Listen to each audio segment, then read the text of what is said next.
Good day everyone. Today I will be presenting about Marilynne Robinson, one of the most respected and influential contemporary American writers.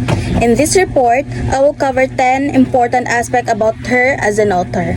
Her background, her famous work, her other notable writings, her purpose for writing, her writing style, the meaning and themes of her works, the historical and cultural influences that shaped her writing, the literary devices she uses, how she organized her ideas, and finally, her use of language and word choice.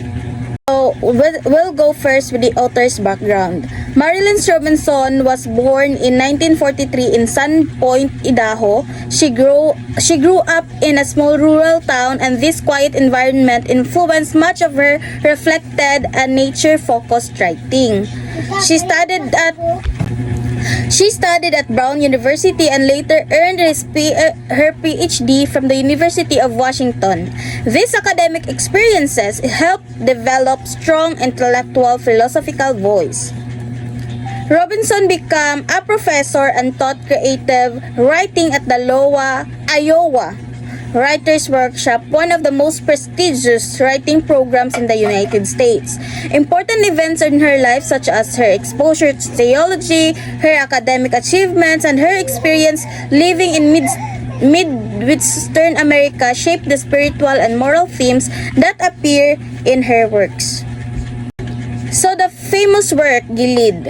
One of the Robinson's most famous works in the novel Gilead, published in 2004. This work won the Pulitzer Prize for Fiction. So, the summarization of the Gilead, which is the famous work of Mrs. Marilynne, is the Gilead is written in the form of a long letter. It's actually a letter from an elderly preacher named John Ames to his young son.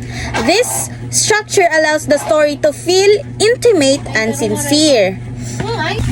The novel explores deep themes such as faith, forgiveness, mortality, family relationship, and beauty of everyday life.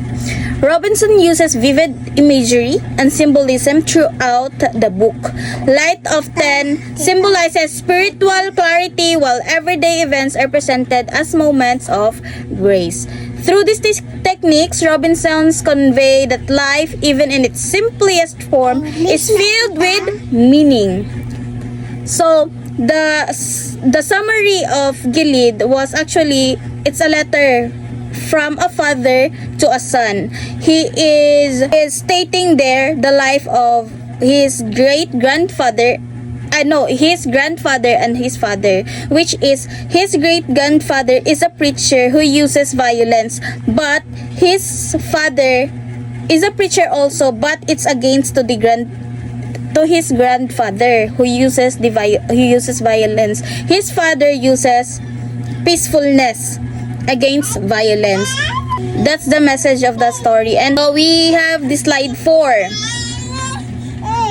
Beyond Gilead, Marilynne Robinson has produced many other significant works. Her debut novel, Housekeeping, explores themes of loss, loneliness, and the search for identity. It is known for its poetic and symbolic storytelling. She also wrote 3 more novels connected to Gilead, which is Home, Lila, and Jack. These books present different perspectives from the same town and explore themes such as redemption, belonging, and family tensions. Robinson has also written several non-fiction books, including The Death of Adam and When I Was a Child, I Read Books.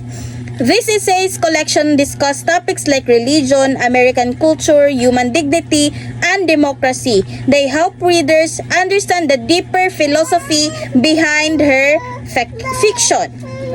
So let's proceed to the next slide. So Marilynne Robinson writes with a clear purpose to explore the spiritual and moral dimension of ordinary life. She wants readers to recognize the goodness, grace, and beauty present in everyday experiences. Her purpose also includes encouraging empathy, reflection, and moral awareness.